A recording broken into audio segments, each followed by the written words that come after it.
Welcome back, everybody. This is Night Flight, and today James Bartley is back.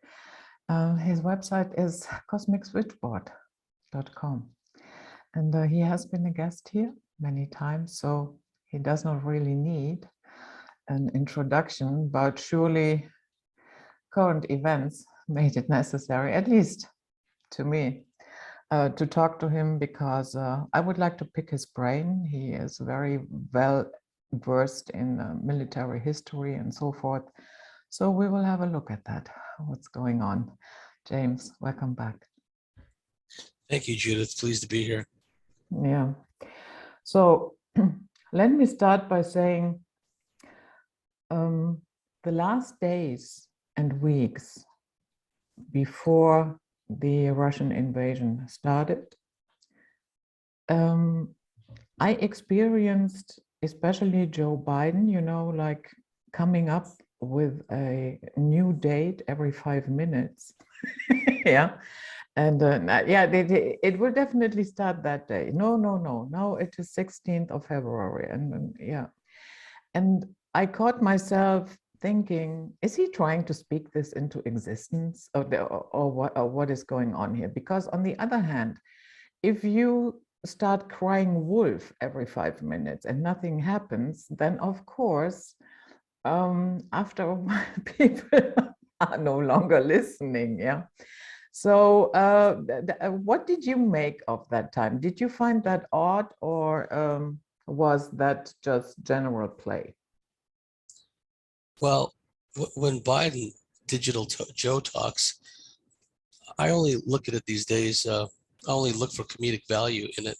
I don't really look for anything meaningful. Okay, he's going to, threaten and try to cajole and coerce whatever population he's targeting. I understand that part, but it's the bureaucrats, the players put in around him in the key segments of the administration, what they're saying, that to me has more value.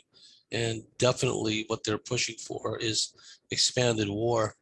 And, before we talk about Ukraine and Putin and all that, I just like to, make a point about how easy it is, it seems to me, for a lot of these people in the so-called truth community to be just fractured down the middle.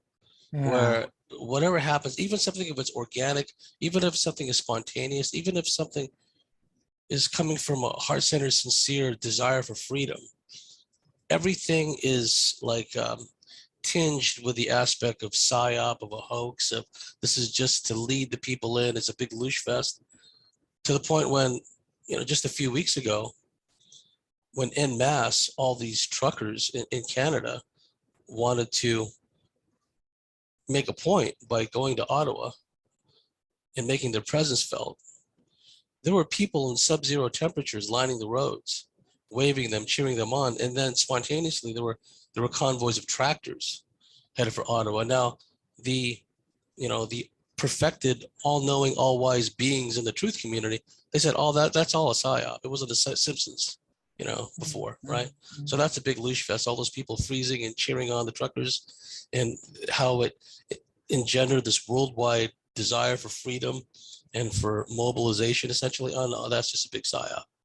See, you can't even describe them as glass half empty people, because they get so overly emotional about things when they should be maintaining a neutral standpoint. Now, what were the truckers in Canada going to do? Okay, they have all these mandates. We can't do our jobs. We can't cross national borders. Let's all go to Ottawa, but let's leave our trucks behind. That'll show them. Because if we took our trucks, then we'll be falling for the psyop, and then everything will be turned against us. See, that's how inverted some of these so-called truthers are. They can't see the forest for the trees. Am I the only one when a big 18-wheeler trucker pulls up alongside me? I get intimidated. I get, geez, I'm running out of room. I got to make a big wide turn here on the highway, and this big honking big rig is right next to me. It takes up space. From a psychological perspective, a convoy of these things, 1,000-mile-long convoys heading to Ottawa, that's a big deal. And look what they did to them. And look at the response, where they're, siphoning the accounts of people who contributed to the truckers. Oh, see, they fell for it. See, I'm a perfected being. I didn't donate to the truckers because I knew this would happen, right? This is the kind of smug attitude that these people manifest. And this is why I don't take most of them seriously, quite frankly. Now, if you look at it from that standpoint, if you look at it from Putin's standpoint, and, you know, let's just get it all out, you know, in the open in the beginning. In the world of politics, where bureaucrats and politicians try to play in the intelligence world, they're like minnows in the ocean. People like Putin, he's a shark in those waters. He's a professional intelligence operator who happens to be the head of a nuclear armed country, right? So if you look at it from Putin's perspective, let's take it from the standpoint of the glass half empty types. Oh, Putin's all a part of it. He may have pretended to be a part of it. He may have, like, you know, oh, forget about it. Look at all his affiliations in the past, Klaus Schwab, all that other stuff. He's in on it, right? And they don't take into account the possibility that somebody could have had a change of heart, that somebody could have been an infiltrator from the start, pretended they were inside the Illuminati, Luciferian globalist network. And Putin's no dummy. Being an intelligence operator, he looks at the track record of all these people that were former allies in the New World Order construct, Noriega, Saddam Hussein, all of them. What happened to them? Their countries were bombed. They were destroyed, right?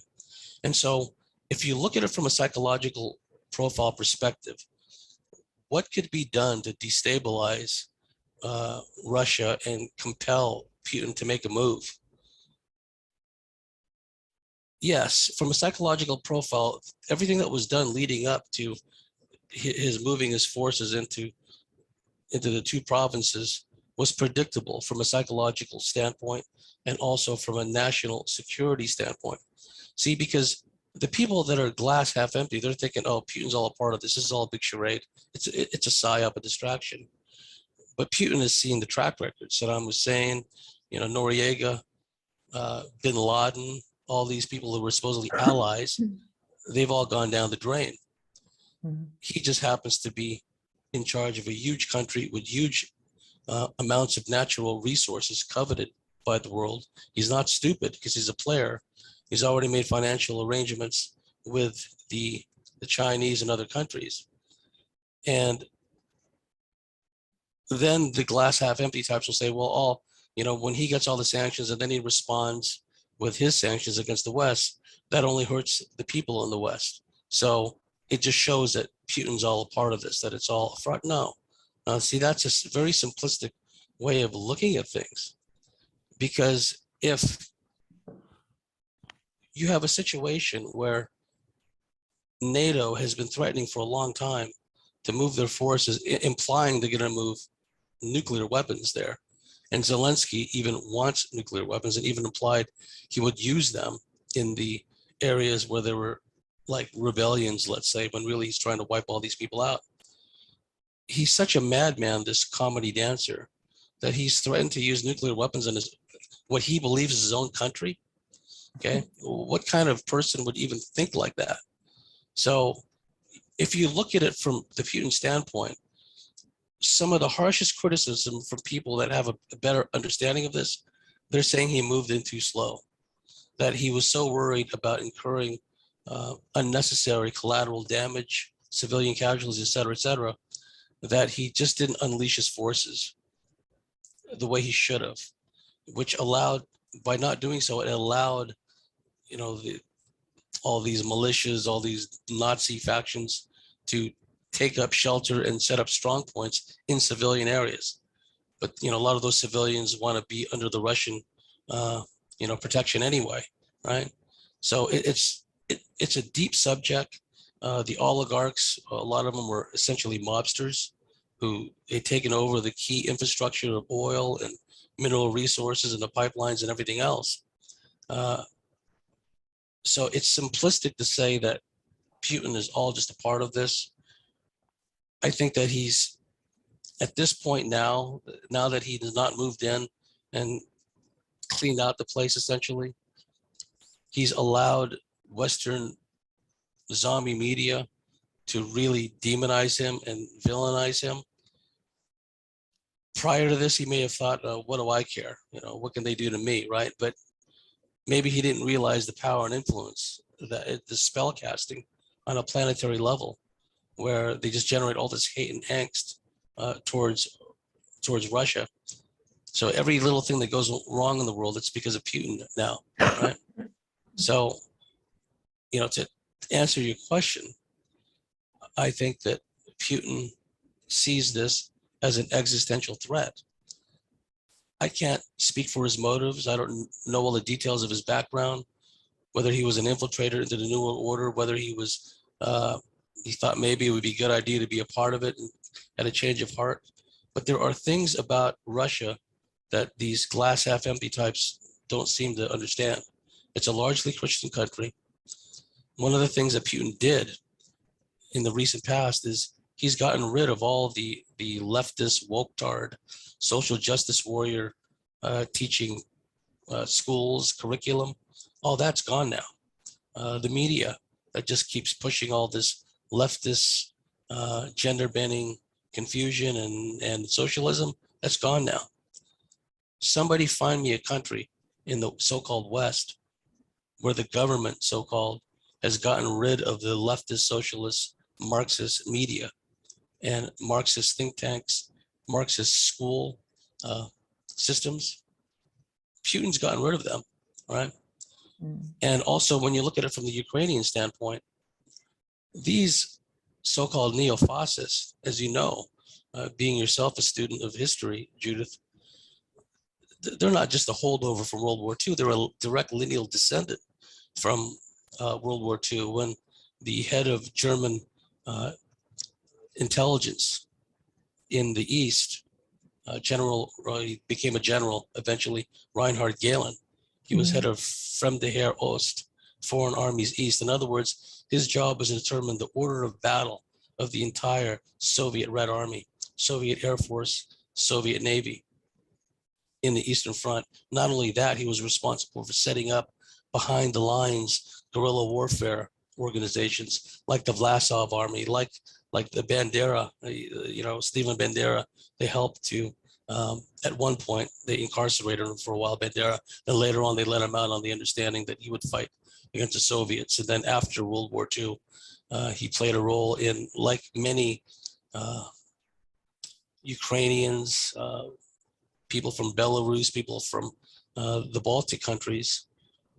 They had a good reason to be favorable to the Nazis, because they suffered so much oppression and decimation from Stalin, from the purges and in Russia, and then also the collectivization, the Holodomor, the starvation, the collectivization of the Ukrainians. When the Germans moved in, Operation Barbarossa, the Ukrainians welcomed them with open arms. Why shouldn't they? Upwards of 10, 20 million of them were starved to death under Stalin. I think at that point, if Vlad the Impaler came in with an army, the Ukrainians would have been, oh, come on in. And what happened, it was one of the greatest agents of influence in history, Martin Bormann, who was basically Hitler's, kind of think of Edward Mandell House, controlling President Woodrow Wilson. Martin Bormann had the same function in the Third Reich. And when he realized that the Ukrainians were welcoming the German army with open arms, he ordered the German army, through Hitler, manipulated Hitler, to put the Führer order that they should just treat the Ukrainians like total scum and wipe them out as if they were Soviet, Red Army soldiers. So they turned away potentially millions of Ukrainians that would have been willing to fight on behalf of the Germans. Now, there were already so-called White Russian factions and elements of the Ukrainian population that eventually did work for the Germans, just like in Croatia, the Stasi and other places. There were large segments of Eastern European and Northern European Europe populations that actively fought for the Germans in SS battalions and divisions and what have you.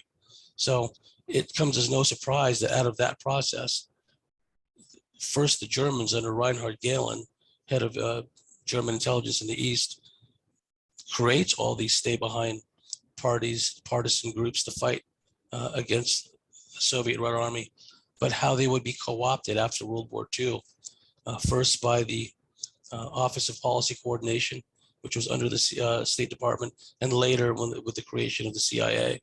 1947 was taken over, right? And it became part of the whole Gladio, stay behind network, NATO Gladio process. And you fast forward to today, you have the Azov Battalion. It's just a continuation of these, call them neo-Nazis, call them fascist, but originally they started off, anti-Soviet, and then it just morphed into this fascist Nazi kind of force wielded by the New World Order. And then you see how it works. Just as in prior to World War II, both the British and the Germans were vying for an alliance with the Muslim Brotherhood in Egypt and throughout the Middle East. Eventually, the Germans, working to undermine British influence in the Middle East, and in Egypt in particular, fomented an alliance with the Muslim Brotherhood. You fast forward that through 9/11 and just the whole connection with Islam and what became radical Islam. Right now, there are Chechens, hardcore Chechens, fighting alongside the so-called neo-Nazi militia groups in Ukraine. And most of the atrocities, most of the killing, especially of civilians, is being done by the Ukrainian forces, by these Nazi forces, by these Chechens. And not too long ago, these Chechens were called Al-Qaeda. And before they were called Al-Qaeda, they were allies, pre 9/11 to the CIA. So it's like a ping pong ball with these groups and with these alliances and what have you. But the bottom line is, NATO is trying to up the ante. They keep pushing for a no-fly zone. And if they push for a no-fly zone, that means they're going to have to, secure air supremacy, which means shooting down every Russian plane in sight and taking out the Russian anti-aircraft defenses. That's an open invitation to World War III. Yeah. And one last bit, and I hope I answered your question, but we can't minimize the dangers of nuclear war. And just as like you have this faction in the truth community, the glass half empty types, oh, the truckers, that's one big loosh fest psyop, right? No, it's really spontaneously a bunch of people that have the means to do something about all these mandates, right? We don't see all these office workers with these pens going out, threatening to bring down governments, but these truckers, with their impact on the, infrastructure and supply chains, they can have an impact.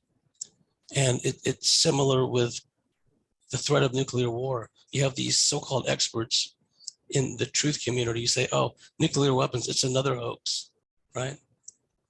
So at once they're trying to say all the history that went on before that, discovery of the neutron by James Chadwick, the splitting of uranium, first by Enrico Fermi, who didn't realize he split the atom, the uranium atom, because he and his wife were on the run because his wife was Jewish and he had to get out of Italy, right? Otto Hahn, Fritz Strassmann, and all that. We would have to whitewash all of that, even well before the Manhattan Project. And these people who have not done an ounce of research just say, oh no, nuclear weapons are a hoax. No, they're not a hoax. And if things spiral out of control, right? And there's a very real danger of a false flag nuclear detonation of a commonly called a backpack nuke, small atomic demolition munition. It's what they used to call it. But these can be set off by special forces anywhere. And that can easily be blamed on Putin and everything will go to hell at that point. So, these are very high stakes we're talking about. So it's important to stay grounded at this point. And if there's going to be two locus of resistance to the New World Order, I'm not discounting all the pockets of resistance in Europe and the Far East, right? But there's two places, countries in particular, where the resistance and the overthrow of the Draco overlordship on this planet will arise. And that's America and that's Russia. And I can't think of, Europe, yes, they're going to have some contribution with all the freedom fighters there. But if you're going to have two places where the technological means, the know-how, the will, right, exist, it'll be in America and in Russia. And look what they're doing. They're just, pitting these two countries against each other. So anyhow, I'd like your take on all that too. Yeah. Yeah, it has been for a while, it has been very popular to paint Putin, especially in the alternative media, as the one who is going to save their sorry little asses from the New World Order. I would have to say to that, nothing could be further from the truth. Because yes, in that sense, he is in on it. To me, this is one story. It started 2 years ago, yeah, and now it is an acceleration, a continuation of the same agenda, but in a new dress, you could say. But what we are seeing is a pillaging of the treasury, the supply lines that have been strained for quite a while now. It's even getting worse. And so I think what we are seeing here is the beginning of who is going to dominate that construct of the New World Order. Yeah, I do not see Putin. That's how I see it also, but please continue. Yeah, I do not see him as somebody who is trying to prevent that. No, he wants a larger role. And yeah, we do know that Klaus Schwab said it. He started as a young global leader as well. Gary Wayne will let you in that his name is somewhat awkward, but there was a Putinian bloodline, the original Tsars, and what they did was, if they had outside the marriage, if they had offsprings, what they usually did, they gave them a half of a name, not the full name. So it might be a connection there. Yeah, Putinianin. And so, yeah, so we are dealing with somebody who is also from a bloodline family. And yeah. I think his mother is Jewish. I think his mother's side is Jewish. Yeah, that's correct. Yeah. And so, and I can understand, when you said he feels threatened. I can understand that. And understanding it does not mean I agree with it. And that is something, because we are at a point, if you comprehend or understand something, then automatically you are framed as a sympathizer, simply because you understand it. Yeah, but I would say that is how diplomatic work really functions. If you cannot comprehend the reasoning of your counterpart, then you are doomed. You will not accomplish anything. And so yes, I understand it, but on the other hand, while you're pressing into a different country, another country that is not yours, that argument falls apart pretty quickly because you are the one doing it. You know what I mean? Yes, and there's an interesting aspect to that too, because, from Putin's standpoint, and this is from the perspective of all these players, right,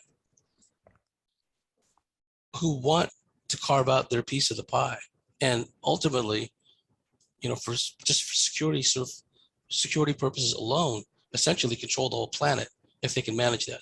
By now, I'm satisfied the Russians and probably Putin have established relations, if you will, with ET alliances. If they've done that with deep black elements of the American so-called really corporate aerospace military community, with aliens, for lack of a better term, by now, with the sheer size of Russia, the amount of crash retrievals, amount of alien technology they've recovered, and probably living in dead aliens over the decades, by now I'm satisfied they probably would have had alliances set up with their own ET races. And the question is, are those ET races there in alliance with the same ones that the so-called West covert black ops is aligned with? You see, because it's a hall of mirrors, right? But the one game, the name of the game in the intelligence world, at the lowest level to the highest level, is survival. And if it means taking control of a whole planet and governing it however one see fit, right? If that's what it takes, and if that's what Putin has to do in order to ensure his survival, okay. And I'm not looking at this liking the guy, disliking the guy. I'm looking at this from a dispassionate, neutral perspective, right? Look how the hook was baited. He's surrounded by all these people, Putin is. Many of them, I mean, he had to arrest his FSB chief in the recent past, many of them probably openly on the payroll of some of the people, financiers in the West and what have you. With the Russian-speaking populations being persecuted the way they have been since 2014, that was the bait, essentially. And when you look at it from a perspective of, if one wants to at least have the appearance of being a sovereign ruler, of not going along kowtowing with, this kind of unipolar, that Putin used to call it, a globalist agenda, and there's all these people in the two nearby provinces being persecuted, and then the persecutors, it seems, in this scenario, however much of a facade it may be, the persecutors in this scenario, using their proxies, threatening to expand NATO there, threatening to put military and nuclear weapons there. Some of those big shot generals and politicians and bureaucrats in Moscow and Russia, they're not going to be too happy because they're looking at it from an existential standpoint. They're not going to be too happy if all these forces encroach and all these Russian sympathizing people are being persecuted, and then Putin, quote unquote, does nothing about it. So it was, from a psychological perspective, if you did a psych profile in him, yes, probably he would have done something like he's done now, which is move in there and it did what he's done, however justified he may feel about it, right? The problem is, and if you look at it from a humanitarian standpoint, and you look at it from a standpoint of the lesser of the two evils, right? If Putin were not playing a part in all this, would the thought have crossed his mind, well, what do those people in those two regions mean to me compared to all-out nuclear war, right? So, that aspect has to be looked at as well. And then you look at it from the other end of the spectrum, oh, he's all for this. This is all just part of a big game. Yes, at some level, he may be threatened with personal extinction because at playing it, poker stakes at that level, we are talking about planetary extinction here. And that's what people have to understand. So if he is a player in all this, just to play devil's advocate, and again, I'm not his cheerleader, right? I'm just looking at this as much as possible from a neutral perspective, the different possibilities at work here. He says, okay, I'll move in there and everything will escalate eventually. And then the whole shebang, nuclear war and total meltdown, especially even without nuclear war. The steps that Russia, Saudi Arabia, India, and other countries have done to move away from the petrodollar, that is a financial nuclear weapon anyway, okay? So it's only a point, we're gonna see $20 a gallon in America before too long, right? Especially the internal policies of the Bolshevik regime in supposedly in the White House. They're just doing everything possible to shut down the economy in true collectivist fashion, right? So, okay, so we have on the one hand, let's say this not Hollywood, bad example, this fairy tale kind of existence where maybe Putin is really a good guy and he wants to stop all this, or he's a good guy, maybe not, but he wants to take over the world and run things his way for survival purposes or nothing else. Other end of the spectrum, he's a part of it. He moves in to save these people when he could have said no. You know, what's a few million people compared to the whole planet, right? Mm. So, or somewhere in the middle, a combination of the two, where, yeah, I'm a player in all this. Of course I am. I'm Vladimir Putin, right? I was born into this. But at the same time, F all them. It may be a combination of the second scenario and kind of, you know, some gray areas in between. All I'm saying is, now, if you were to put me in Putin's shoes, it would be difficult for me to just, you know, spit at those people in those two provinces that were getting wiped out. And then all that stuff was moving in, and all these arms and all these militias being turned loose, and that's assuming, of course, that I'm a good guy. Okay, what I mean? You know what I mean? But from a purely humanitarian perspective, it would be difficult to turn a blind eye to that. But you know what? It's all's fair in love and war, I guess. So he could easily have turned a blind eye. The world wouldn't notice because the media is all controlled. But that's how they had to make this play. And look what it's done to world global markets and everything else. So just one quick point, and I'd like your thoughts on this too. So I'm essentially agreeing with you, Judith. We're not, you know, loggerheads here, right? I'm, you know, but I always tend to look at things, not that I'm a Pollyanna or a perpetually glass half full person. It just, there's a lot of nuance, there's a lot of subtlety here. And I always look for the shiny side of the road. That's just me, you know what I mean? Yeah. Things can and will get pretty bleak, but you know, one can always hope. But yeah, anyway, I just like your thoughts now. But I think that is important to point out. This is not a war between saints and sinners. Yeah, it is portrayed that way, and it started pretty early. I know the day when it happened, I already saw demonstrators holding up signs saying Russians are murderers. If you do that to any other ethnic group, as a blanket statement, oh, you will have a media shitstorm, with no end. But as long as it goes against the Russians, all of that is okay now. Then we had here in Germany an opera singer fired, a conductor was fired because they didn't publicly denounce Putin and distanced themselves from him. Yeah, well, you know, if you do that before I can have even the time to think about the entire situation, and then you give that person a deadline, to denounce him or be fired, I wouldn't react to that as well, because first of all, you pressured that person, you know, within the first few hours to do something, and if he or she did that, everybody would have said anyway, it's because of the pressure. They have to say it. So that is no way to deal with people, how to treat them. Plus these very crazy,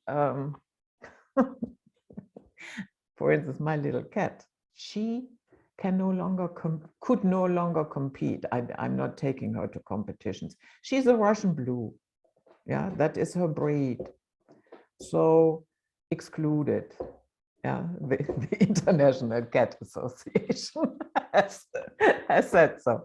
And here in Germany, a couple of days ago during the night, there was a fire attack on a Russian-German school. Yeah. And there I have to say that is, you know, if anything, we need more communication now, not less. So burning down a Russian-German school where children go to school together, learn each other's culture, language, blah, blah, blah. That is needed more than ever. Why are you burning that down? What is wrong with you? Yeah. Yeah, that's pretty much par for the course. Anything to further sow the division, right? Between the two. And I've talked about this in the past, but it all ties in. The Chinese communists have their ruling Draco reptilian hybrid elite, which involved all kinds of heinous evil things on and off world. The Russians, so-called, have their own going way back when. They're run essentially by reptilian Draco hybrids of one sort or another. And the same thing in the so-called NATO countries, America in particular. They're run by a bunch of reptile shapeshifters. What I see it as, it's almost a modern day rendition of, the wars of gods and men, like Greek mythology, this Greek god battling against that Greek god. And then you see the same thing described in Babylonian, Sumerian, Egyptian, just to cite three examples, cosmologies. All these essentially reptilian gods and goddesses battling for supremacy on this world and throughout the cosmos. So it's essentially the same thing. There's not going to be a good guy that does it, but I'm also looking at it from the standpoint that there's a lot of good people in the West and in America, because it's just such a populous country. And there's a lot of good people in Russia who want to turn this whole thing around. It's just that you have these, I wouldn't call them rival factions, essentially, but they are competing against each other. And the way that these reptiles operate and the R complex works is nobody wants to be subservient or further down in the pecking order vis-a-vis their contemporaries. They want to be at the top of the heap for security purposes, if nothing else. And the fact that these reptilian human hybrids that are basically in control of this planet and all these countries, their physiology, their DNA, molecular standpoint, everything about them, they're not quite like us. So they may thrive in a highly irradiated environment, for all I know, right? And some of the anecdotal evidence and information we've received seems to suggest that very thing, that they seem to thrive in a highly irradiated environment. So if they really want to denude the surface of this planet, with all these humans gone, and then they just openly take over, that would make sense from a global dimming perspective. They're dimming the atmosphere, blocking the sunlight out, making the surface of the world a darker place. Essentially, all the foodstuffs and crops and agriculture which sustain human life is being eradicated. So yeah, all across the board. So of course, now more than ever, we can expect to see a war of Gog and Magog. This thing is William Bramley talked about this in his Gods of Eden book, which is an absolute classic. And he talked about these apocalyptic religions created essentially by aliens, right? And in these apocalyptic religions, there was always, and Revelations is a classic example of this, but we see this described in other traditions around the world of this ultimate kind of Ragnarok kind of scenario where the gods are battling it out, the gods and men, and the world and all the population, all the souls hang in the balance. So that's where we're at now. Now, I haven't confirmed this for now, right, at this point, but I don't think that the Russians get their vaccines from China or anywhere else. I think they manufacture their own. Well, I have heard that stabinations. the thing that they have in Russia is rebranded AstraZeneca. Oh, what is it? A rebranded AstraZeneca, sold under a Oh, different. really? Well, because I have seen videos of Russian citizens and civilians collapsing, keeling over. So that makes me wonder. If I that don't is know. true, I don't know. but it wouldn't surprise me. I mean, that is a common habit, you know, selling the same product under a different name, Yes, under a different same name. ingredients in there. So, yeah. I just have to wonder if, because supposedly the Chinese don't, you know, force stabinations on their military. And from what I understand, the Russians don't either. It's only in the West where they insist on, you know, stabbing all their soldiers and service people. So it just makes me wonder if we're going to be headed for also a possible, you know, land war, you know, with Russia, which would be terrible. The U.S. military is being set up to be destroyed, which is exactly what they want. That way, the Chinese or whoever else wants to, they can just walk in, right? Essentially, is what may happen unless this is stopped. Yeah. And I read reports that said Putin has fired 7 or 8 generals. I read another report that said that only a handful of intelligence services, or people working in the intelligence services, knew about his plan invading the Ukraine, and now the others are miffed yeah, because they were not in the loop. But you know, how do I know that that is really the truth? Both sides are not really known for transparency, and during war times, yeah, everybody is trying to conceal what's really going on in order not to give any advantage to the perceived enemy. So yeah, that is what is out in the open. If that is true or not, I don't know. But I have to say, very good point. Yes. But I have to say, at this point, somehow this strategy feels gooey. Others say, to me, the Russian invasion does not feel like a well-organized, well-executed invasion. To me, it feels stifled, it feels gooey, I don't know what's going on there. I heard other voices who said, no, you get it wrong. He is in for the long haul. It wasn't meant to be fast and furious. Yeah, I don't know what to make of it. Well, what is your feeling? Well, let's say, and we must remember, the viewers and the listeners, that there's this assumption that everyone in government, everyone in the military up at a certain level, they're in on it. No, they're not. There's a lot of people at all levels, generals and admirals. They don't know nothing about the New World Order. They don't know about the reptilians. They're just looking at it from a very narrow perspective with themselves at the center, because it's an existential thing at this point for each one of them.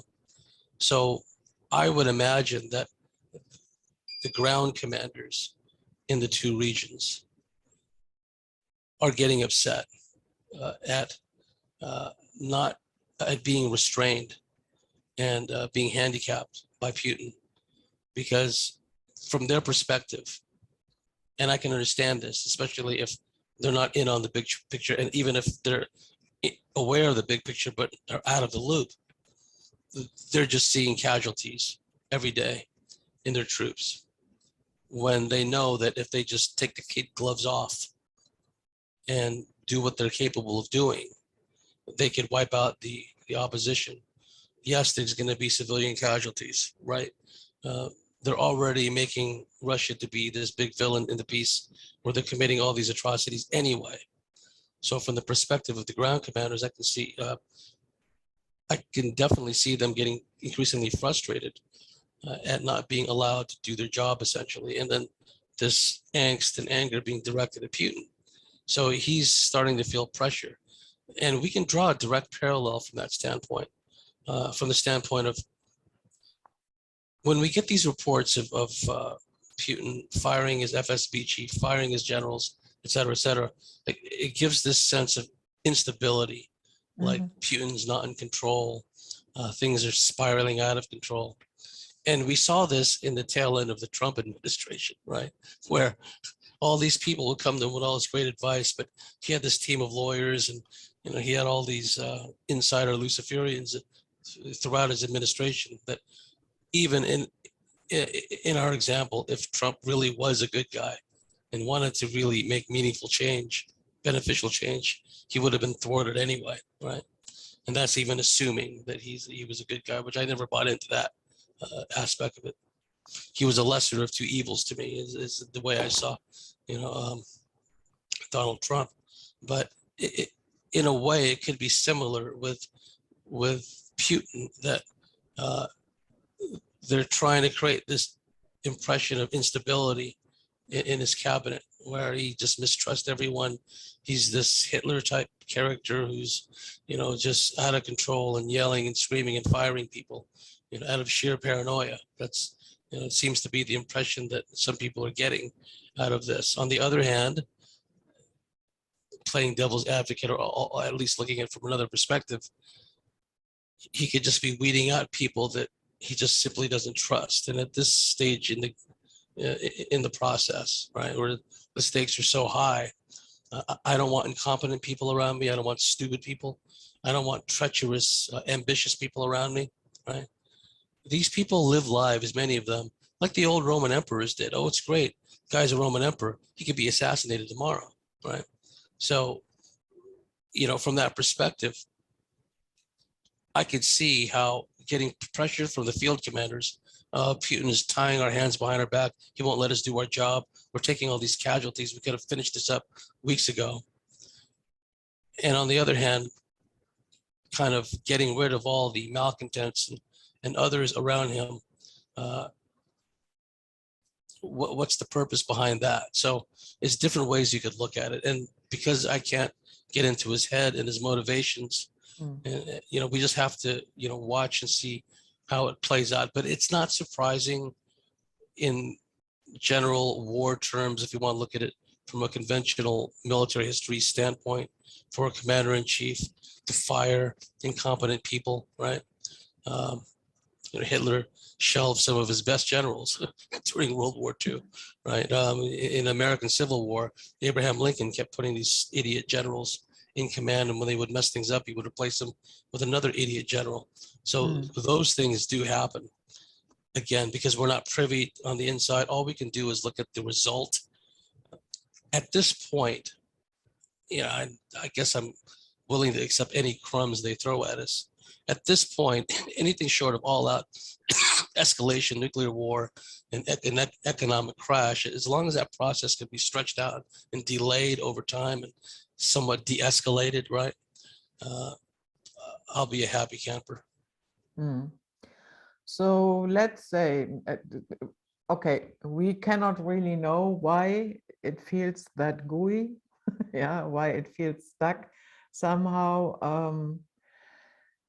Every news item is to be, taken with a grain of salt at least. But from what we have seen now, the other week, I read an article that said, oh, look here, while Russia is invading Ukraine, US military gets instructed on correct pronouns and how to be less white. Yeah, and then they showed the class and so on and so forth. So if push came to shove, which we do not hope, United States against Russia, would the woke military stand a chance? Not only would they not stand a chance, but there's so many back doors into their operating systems. All these Vanguard, BlackRock controlled cybersecurity firms, from places in the Middle East, let's say. They've got contracts with Lockheed Martin and all the major aerospace corporations, defense contractors, to run these combat information centers on board ships. And, they didn't need to build backdoors. They created the systems in many cases. And because of digital twinning, remote virtual access, what have you, it's not only that they're going to be, many of them will be incompetent and poorly trained when they're in the combat arena, either at sea or in the air or on the ground. But it's, in our example, let's look at the Navy, right? Those are complex naval warships on the ocean. Not only are we dealing with people that are potentially poorly trained, poorly and wrongly motivated, because they're more Marxist in orientation than, a lot of them than, constitutionally minded. But a lot of them are quite sick and ill from all the treatments they received, right? In comparison to their Russian or Chinese counterparts who didn't receive, a lot of them didn't receive similar treatments.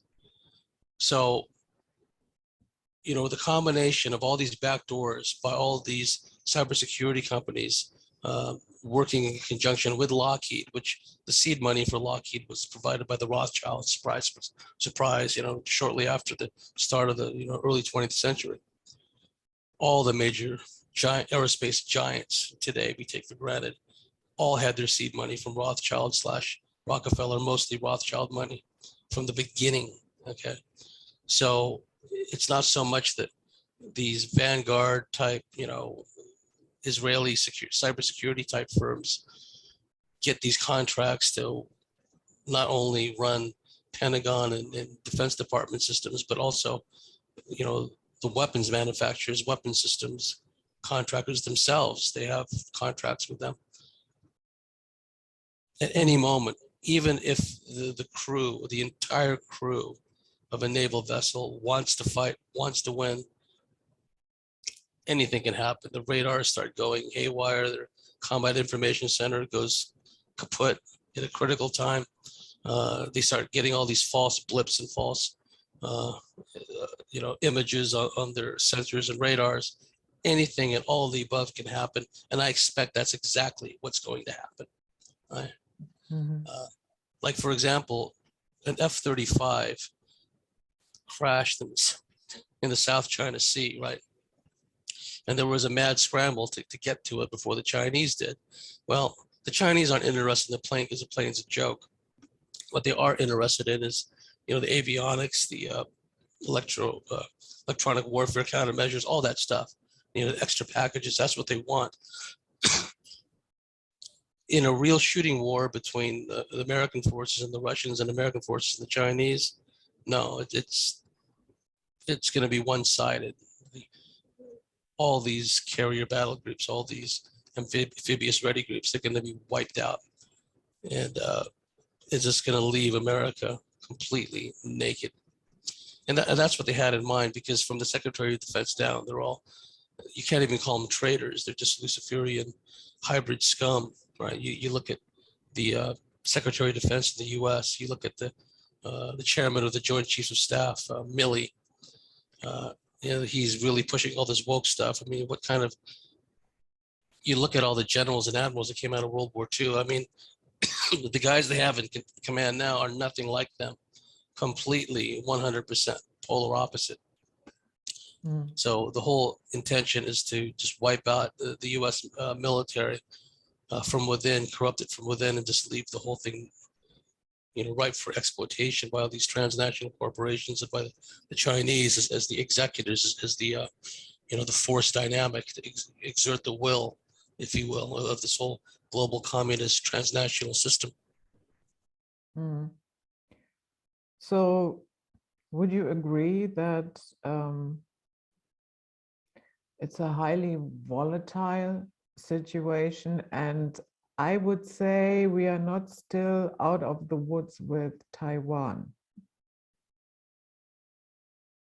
Do you think that could happen? Yes, because the U.S. military forces have to cover a large, the entire globe, essentially, right?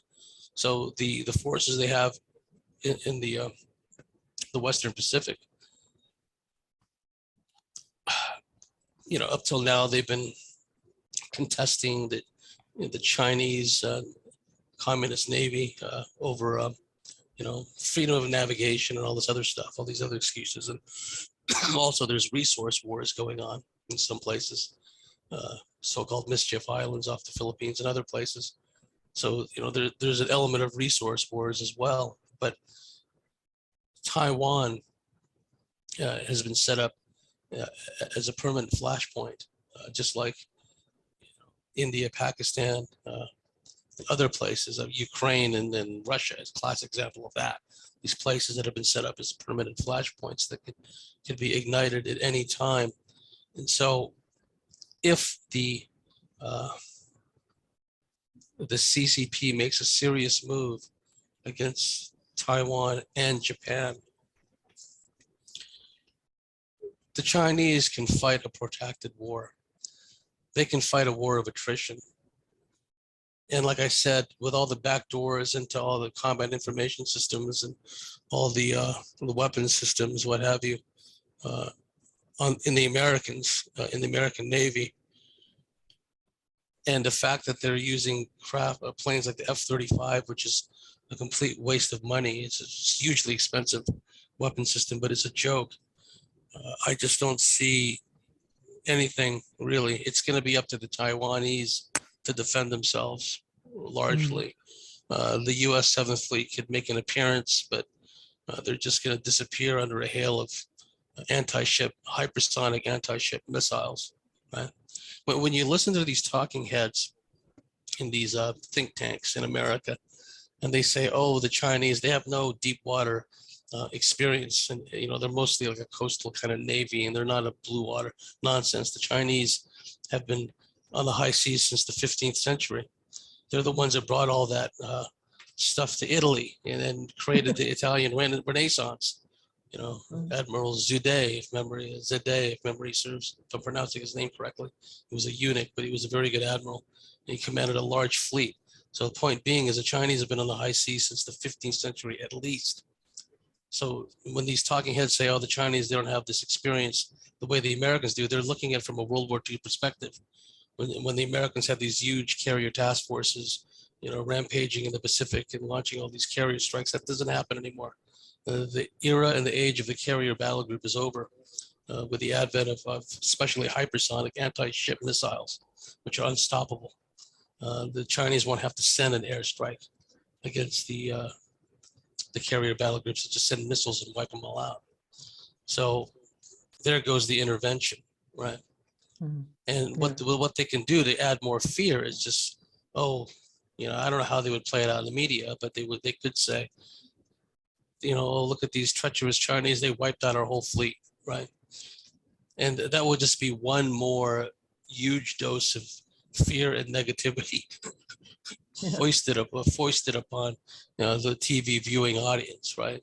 Because I'm already hearing from people, abnormies, if you will, who are just complaining. There's just nothing but negative news, and now all these gas prices and the stores, everything is so expensive. And well, stop watching TV and start thinking for yourself. So, but I'm openly starting to hear people freaking out. I mean, they're under psychological attack and spiritual attack, all these abnormies. But so you can imagine the amount of fear that would be engendered if they were told like the entire 7th Fleet of the Americans were just wiped out. Because I don't see them making any meaningful impact. Not only that, though, but and just make round out this point is not only can they install mediocre commanders in the field, they can put commanders in the field who don't want to succeed, who don't want to be victorious. They could put them in as placemen. They have a job to do and just follow orders and nothing else, right? Or they can just do a psychological profile and just find the arrogant, incompetent moron, give them.